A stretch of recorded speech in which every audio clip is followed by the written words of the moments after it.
This was a battle happened on one of Cool Umbrella's Friday night tournaments. The Phoenix King was using High Elves against Saberus Ragnum's Ogre Kingdoms, and he is bringing quite a unique build to counter the Belly Boys, using a lot of mobility here, 4 Silver Helms, and then 4 more Illyrian Reavers, and 4 more Illyrian Reaver Archers, a lot of kiting ability, but not a lot of armor piercing. So instead of bringing the usual Imrik on his Mighty Star Dragon, he actually went for an Archmage of Metal with only Final Transmutation and Plague of Rust. To make up for the lack of armor piercing, he can now debuff enemies' armor, allowing the damage from all these mobility to be a lot more effective against the heavily armored Crushers, as Saberus Ragnum did bring a triple Crusher spam. One of them, the very powerful Sky Striders with their resistance to missile and frostbite effect to slow down enemy units. There's also a Snowhorn of Morn as the big giant centerpiece of monstrosity, and then a whole lot of Nobblers and Nobbler Trappers providing bodies and anti-skirmish firepower. Speaking of anti-skirmish firepower, Lead Belchers here, having longer range than Illyrian Reaver Archers, they can probably shoot up some of these horses, but of course they need to get in range before they can actually start shooting back, while the Illyrian Reaver Archers have enough speed to shoot and scoot. Especially this Heralds of the Wind here, 105 speed, one of the fastest units in the game. They can easily rush in and unleash a couple volleys on the Nobblers and then pull back out, effectively avoiding all the counterfire from the Lead Belcher shots. Now we'll be doing a bit of fast forward as Phoenix King continues to poke with the Illyrian Reaver Archers. The Lead Belchers will catch some of these Illyrian Reaver Archers. You can see that their volleys can do quite a bit of damage, all thanks to those penetrating shots and massive cannonballs having great weapon strength. Now, of course, with the Lead Belchers dealing with the Illyrian Reaver Archers on one side, that means the other side is open for skirmishing fire. The Sky Striders will be charging straight into combat, plowing through the spears, now countercharged by some of these Silver Helms. A massive upgraded Plague of Rust will be debuffing their armor by 60, now down to only 60 armor.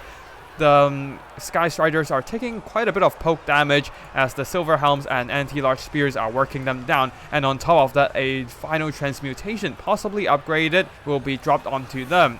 Yep, upgraded indeed, catching 3 important units here, 2 of the Crushers and the Slaughter Masters. Even the Nobblers are hit, but that's more of an icing on top. The Archmage of Metal with her dragon's attacks generated over 1000 gold worth of damage value, approaching 1500 right now. The Sky Striders are not long for this world, taking massive hits. They are isolated and picked off as the Slaughtermaster and the other Crusher unit are all tied down by Silver Helms and Spears. Now at the back here, the mobility have charged in, disrupting the Lead Belchers as there's only 1 more unit of Crushers to fend off the High Elf Cavalry. They did beat back a lot of these Reaver Archers and Reavers, but unfortunately there's just too much mobility and horses coming in. Now the Lead Belchers, despite the Trogots healing them, they will soon be broken and routed. Yep, there they go. The Stonehorn of Mon is leaping around trying to do some damage, but unfortunately it is more of a disruption piece and cannot actually defend other units. Now the Archmage of Metal has moved on to the second Crusher with great weapons. The High Elves are overwhelming them with sheer numbers, steadily dragging down their HP, and on top of that, an overcast Plague of Rust is dropped onto them, significantly boosting the damage of the non-armor piercing High Elves, and at the same time, the Crushers are pinned down by the High Elf Cavalry. This means they cannot surround the Archmage of Metal and cannot get an effective engagement against her. So the Archmage of Metal, despite taking some damage from the Slaughtermaster and the Crushers, she can simply pull out undeterred with all the spears covering her retreat. At this point, High Elf using their cavalry has controlled the battlefield. And Phoenix King is using his mobility very effectively, picking off all these Nobbler units, pushing them off with those charge impact. The Crushers, even with their thick HP pool and the armor, which is debuffed by the Plague of Rust, will be eventually broken. Even the Trogots cannot save them. The healing might be neat, but Phoenix King here, spotting the healing, blasts in with the flaming breath attack of the Moon Dragon, reducing the Trogots' healing by lighting the Crushers on fire.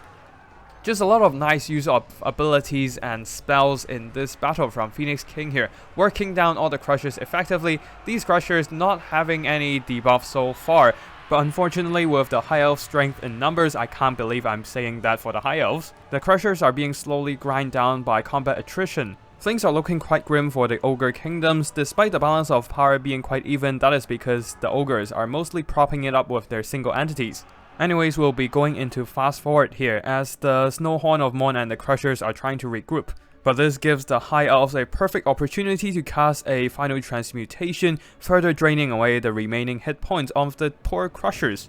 As the Crusher's HP drops lower and lower, the terror on the Moon Dragon easily routs them off. The Slaughtermaster has taken quite some damage throughout the fight, so he will be healing himself up with a Troll Guts. A bit more skirmishing from Phoenix King here, trying to use up the remaining ammo on the Illyrian Reaver archers. Normally they don't do much against the Ogre monsters, but because of how damaged the Crushers are, a bit of chip damage plus the attack by missile morale debuff is enough to make them rout again. The Snowhorn and the Slaughtermaster will be trying to fight back to back here, with the Snowhorn plowing straight into the spears.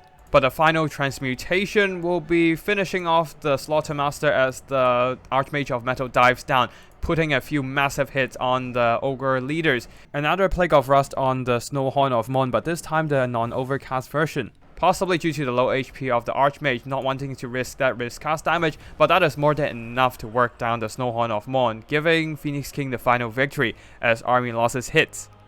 First of all, good game and well played to both Phoenix King and Saber's Ragnar. As you can see here, those final transmutation were brutal against the Ogre Kingdoms. Because of how expensive and how meaty their single entities are, they are quite susceptible to spells like Traitorkin, Soul Stealer, and Final Transmutation. On top of that, the Archmage of Metal managed to did some pretty nice damage boost against the Ogre Kingdoms using those Plague of Rust, allowing the mobility here, the Silver Helms and Illyrian Reavers doing some pretty nice damage against a debuffed Ogre Cavalry.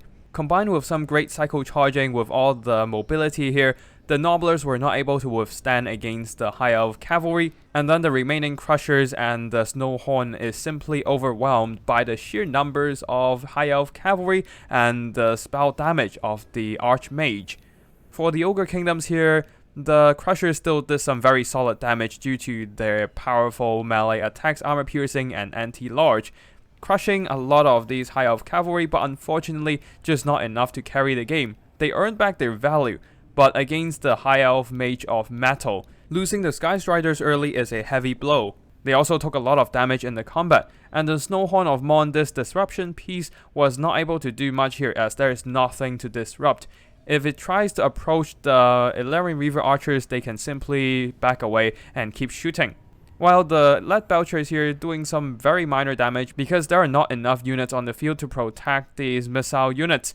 Crushers may be great, but they are also extremely expensive, and that means the Ogre Kingdom build is rather narrow, unable to afford stuff like Saber Tusk to repel enemy cavalry. That's all for today's battle. What do you think about this High Elf approach of dealing with the Ogre Crusher spam? Feel free to leave your thoughts down below in the comment section. Thank you for watching, and I'll see you in the next one. Tacticalich, signing out.